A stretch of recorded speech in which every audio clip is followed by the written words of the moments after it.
We talked to you after the game Saturday, but moving forward, how do you envision this week going? Just for you, I guess. Yeah. Well, I envision us getting a big win on Saturday. Senior night, I think everybody's going to be hyped up, ready to go. It's important that we get our seniors out going the right way. So, hopefully we get a big win, put up some big points and some big numbers. You said last week you knew Monday you would start. When do you anticipate a decision? Do you already know one? Yeah. I guess I don't really anticipate anything. I just kind of do what they tell me, So, when he calls my number, I'll be ready. That fourth quarter, why weren't you guys able to sustain drives, do you think? I'm not really sure. I think we were able to sustain drive. I just think we weren't able to finish them. I don't know how many drives of 8+ plays we had, but it was a few. It was a couple. So we had drives that were long, and we possessed the ball like 34 minutes or something, more than them. And we just weren't able to finish in the red zone. Those last 4 drives, so it was 52 minutes, or 52 seconds, 55 seconds, 52 seconds, and a minute 57 on the last one. That's not what you guys want to do when you have a lead, right? Yeah, for sure. No. We want to try to run some time off the clock and sustain longer drives, but sometimes some stuff happens and it doesn't work out. When you look back at the film, what stands out from you after having a chance to review it from your performance and the offense in general? After the game, I wasn't real sure. It's hard to. Mine's a little foggy after a loss and a win. I mean, it really is. But when you go back and watch the film, I was pretty. I thought I played all right. I wasn't really disappointed in my performance. I thought I threw the ball pretty well for the most part. Made good decisions. O-line played well, extremely well. They've been getting better every week. So we just need that last piece to click. It's been something different every week. I think this week it's gonna finally click. So I'm excited. How did that weather compare to what you played in high school? I mean, I know it gets like that out there, but did you guys play that deep into the winter outside? Because I know the uni dome is like. Yeah. So obviously in the dome we don't have weather like that, but I've practiced in weather like that. I don't know if I've ever actually played a game for sure in high school. Maybe when I was really young and we went to the little kids tournaments, I played in some pretty bad wind and snow, but. Not since high school. I can't remember playing in snow or really anything super bad. So yeah. What about you? What about your perspective of senior day? I know you're just your second year here, but what have these guys meant to even some of you newer guys on the team? Yeah. I've always thought of senior day as a special day. I was closer to being a senior in high school than I'm a senior in college, so I kind of still have that feeling of I know what it's like to be a senior and I know what it's like to graduate. I just had a brother who's a senior, he just finished up his last football season, so I really understand the weight that it has. You play this game your whole life, and it's really all you got. And then when it's over, it all flows out of you, and it's like you can't believe it's over. So I really feel for those guys, and I'm really excited to give them a show and send them out the right way. Thanks, Rocky. Rocky, sorry if you were. Go ahead. Oh, you can go. Were you already asked about what you thought when you looked back over the film? What did you think about the game and yeah. how things went? Yeah. After a loss or even a win, your mind's kind of cloudy, so you weren't really sure. But after I went back over the film, I thought I played all right. I thought I was fairly accurate for the most part. I thought I went to the right place, most of the time. So I thought O-line played extremely well. They've been getting better every week. So, like I said earlier, we just need that one piece to finally click and get us going. It seems like just one piece every week that is lagging a little bit behind. So this week I'm feeling good. I'm feeling like we got that passion, we got that enthusiasm. The senior night coming, so I'm feeling good about this week. The one week. piece that's missing, it might change from play to play too, right? Yeah, exactly. Yeah, it's not like this game quarterbacks didn't show up, this game whatever. Like you said, sometimes it's play to play where I throw a bad ball or we miss a protection block or whatever. So. What feedback did you get from the coaches on how you did? Yeah, we kind of watch the film as a group and then individually. So, you don't get too much individual feedback. I went over it with Coach Salem, and he pretty much said the same things I did. So. Did you learn anything about playing through challenging conditions? Because that's part of the thing in this league. Yeah, definitely. That was probably the worst conditions I've played in since high school, for sure. So, it's just a different experience. The wind wasn't horrible, but it was affecting your ball, as you could see from our side and from Nebraska's side. And then in the second half, when it really started coming down snow and affected some footing and stuff like that. So yeah, it was different. So what's it like getting into practice now? You did it once after the Purdue game, and then now you've had a game on the road and a game at home, and a win and a loss. Yep. Now what does it feel like to you starting to feel like a veteran a little bit now? Or what's it feel like? Yeah, a little bit. I was talking to some of my buddies the other day, and I'm like, man, I just do not feel like a freshman. I feel like I'm a junior already. With senior day coming up, I'm like, man, I feel like my senior day is going to come up soon, but obviously it's not. But I feel like I'm experienced enough, and I feel like I got enough experience to continue to play well. Thank you. Yep. How would you describe really how the season's gone for you? Because I'm sure you probably didn't expect to play this soon, but the injury kind of changed things. It's kind of like a building year for you, or how are you kind of viewing the season as a whole? Yeah. Every time I go out there, I'd like to think of myself as a starter, and I'd like to think of myself as playing to the best of my potential. I don't want to go out there with the attitude of, all right, this is just a learning experience for me. You know what I'm saying? Because every game matters, especially at this level. Everything that you do is being recorded and watched, and so for me, it's just another year of me trying to get better and improve myself. I talked to your dad recently, and he brought up this story of, I think you were in 7th grade at some 7-on-7, and how he put you in the game, and it was mostly high school competition. And he said you kind of tore it up, and that was when he kind of first knew that you could do something at this level. Do you remember that tournament? What do you remember about that? Yeah, I was the ball boy for my dad's high school team, so it was a high school 7-on-7 tournament. And I don't really remember exactly how he threw me in, but one day, one time at the tournament, he was like, "All right, you're in." I'm like, "What do you mean?" He's like, "Yeah, here's your helmet. You're going in." So I went in there and threw the ball pretty well, and all the high school kids not on my team were all making fun of me because I was like little and had a voice like a girl. So it was an interesting experience, but that was probably my first experience of like real football. Yeah. He said your teammates, even the older ones, like kind of gravitated towards you after that game, and it seems like your teammates here kind of do the same. What is it you think that?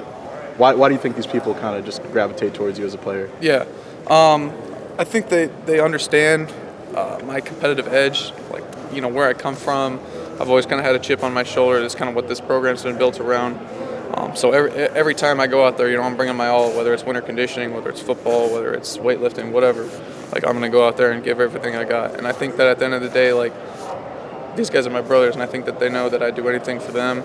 And, I'd like to think that they do the same for me. Your dad also talked about, I think, the state championship in wrestling your senior year, and how there's some technicality that you end up losing that tournament. And they said really the way you responded to that was really what impressed them, and how you kind of took ownership for it. Why was that important for you back then as a senior in high school, and do you still try to keep that mindset today? Yeah, for sure. I try to keep that mindset throughout my whole life. Basically what happened is, 3 seconds left in the match, I'm up by 1, and I get hit with stalling and end up losing the match. And, at the time I was crushed. My whole life I wanted to win a wrestling state title, and I just kind of let it slip through my fingers. But, at the end of the day, I was like, I got bigger things ahead of me, and the worst thing I can do is go out there and make a fool out of myself and throw my headgear around. So, basically all I did was, shake the kids' hands, wave to my fans, thank the crowd for cheering me on, and walked off the mat. Last question for me, I guess. Do you feel like Michigan State fans really know who you are? It seems like they're just starting to get a taste of the things that you can do here, but do you feel like you still have more to prove here? Yeah, for sure. I've only started 2 games here, and really only played significant minutes, and 2, maybe Ohio State if you want to count that. I think I played a quarter. So, I think they got a lot more to learn about me, and I think that, I'm going to show them a lot more. Thanks, man. Appreciate it. Don't you get warnings for stalling? Yeah, I did. I got a warning in the second period or something. Gotcha. They only give you 1, and then it's... And that's it. Yep. We're rehashing what I think we're rehashing. Yeah, the wrestling match. Why? I don't Sorry, know. you gotta do that to the guy. No, I didn't. I was just following up, making sure I knew the process there and how it all happened. So you didn't slam your headgear, though. You just kept it. No, I didn't slam my headgear. I would have, man. That's crazy. Yeah. Sorry, I'll get back on topic. In these last couple games you've been able to start, just the experience you've gotten since October, where do you feel like you've made the biggest jump as a QB? Probably as a leader. I think that Coach D has a saying, and it's, give me a place to stand and I will move the world. And I think that speaks volumes in leadership. I think that I'm a pretty good leader, and I think I try to exhibit my leadership skills all the time. But if I don't have a platform to stand on, nobody's going to respect what I got to say. So I think that when I first got out there and showed them what I got, and then my teammates figured out that I could play too, I think it really gave me something to stand on when I was talking. What's that process like for you of sort of realizing that then? Because I mean, like you said, you come into this year feeling like sort of a freshman. I mean, literally you are, and then I'm sure you're a guy people want to hear from after the game. I mean, you're a guy that people turn to and stuff when things aren't going right. What's that process been like for you, just sort of realizing I'm that guy now?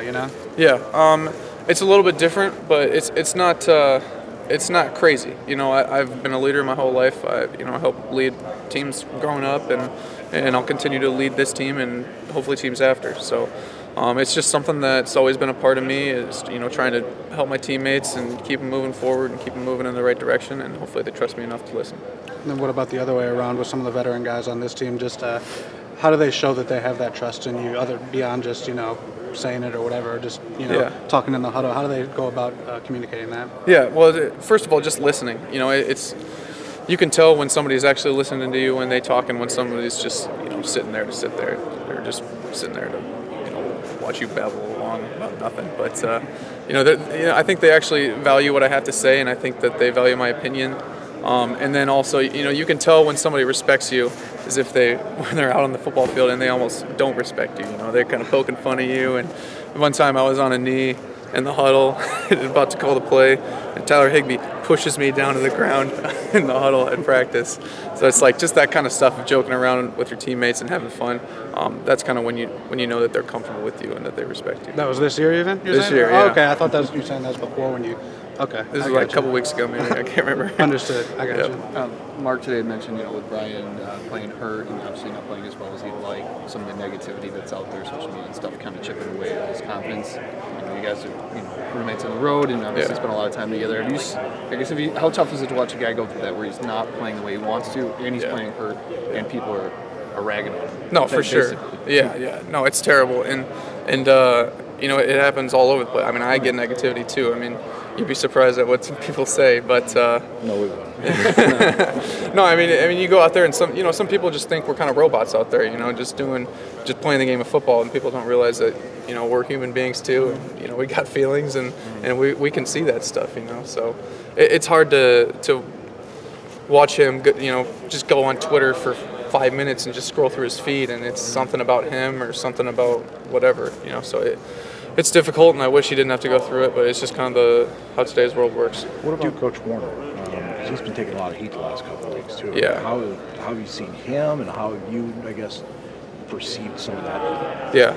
No, I mean, he does take a lot of heat, and it's tough. But I think he especially does a really good job of keeping everybody positive and keeping positive energy. And sometimes it can eat away at your confidence, but I think he does a good job of keeping our confidence in him and keeping confidence in himself. Does anyone advise you guys to stay away from Twitter and to stay away from people out there? Is it hard to do? I mean, I stay away from it. It's not hard for me to do, but I didn't grow up with it. I tweet out, but I don't read what comes in. Yeah, no, I mean, everybody tells you to stay away from it, because you don't know what's out there, and I mean, sometimes you do know what's out there, but it's hard because you're just sitting around and you're on your phone, especially kids nowadays. I mean, what do? You go on Twitter, you go on Instagram, and then you're scrolling through your feed, or you're going through your direct messages, whatever. I mean, it's all over, so it's hard to stay away from, even if you just go on it for 5 minutes, if something's going to pop up. How much did you, I guess, look at other athletes before you got to college to see what it was going to be like? The Twitter stuff? I didn't really look at other athletes necessarily. I mean, I knew it was bad. I mean, I know what people tweet out, and I know, but I guess I didn't really feel it until I saw it with Brian, and then felt it with myself. So I mean, it's different. It's different, but it's something that you get used to, you get numb to, and then it just goes away. Have you ever heard Tom Izzo talk about Twitter? No, I haven't. He thinks it's going to be the end of the world. He thinks it's going to be the end of the world? Yeah. I don't know if it'll be the end of the world, but I don't know. Sometimes it can do more harm than good. Are you on it less now this past month since you've been playing more? Have you noticed? Not really. I haven't gotten too many negative comments yet. Sure. Maybe if I have like a real bad game or take a real bad loss or whatever, and people start tweeting negative stuff about me, then yeah, I'll probably be on it less. But until then. I didn't know if it changed from that aspect or anything. I got you. Thank you, Rock. Yep. Thanks so much. Thanks, Rock. Yep. Thank you. Have a good Thanksgiving.